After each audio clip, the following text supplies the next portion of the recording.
Retour dans le royaume et pour parler de littérature avec le coup d'envoi dans la ville ocre de la deuxième édition du Festival du livre africain de Marrakech.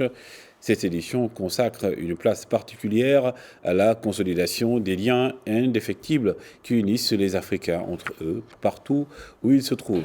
De belles plumes y prennent part durant 4 jours. La ville ocre sera donc la capitale du livre africain. Voici le témoignage de Souleymane Bachir Diagne, grand philosophe sénégalais qui prend part aux travaux de la deuxième édition du Festival du livre africain de Marrakech.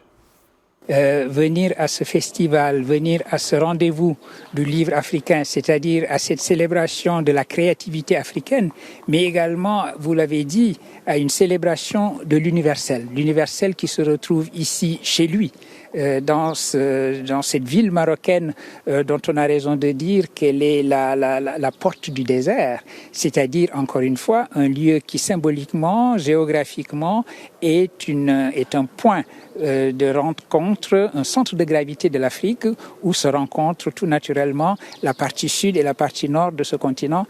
C'est un bonheur pour moi. Et je crois que c'est important également de rappeler l'exigence d'universalité. Nous l'avons fait dans cette palabre que nous avons partagée tout à l'heure avec un certain nombre de collègues dans la réflexion qui a été la nôtre sur les religions et les spiritualités. Il a été fortement question de l'humanisme dont notre temps a besoin. Malheureusement, cela vient de nous être encore administré à nouveau. La guerre fait rage, les ethno-nationalismes sont en fureur absolue, le monde est totalement fragmenté.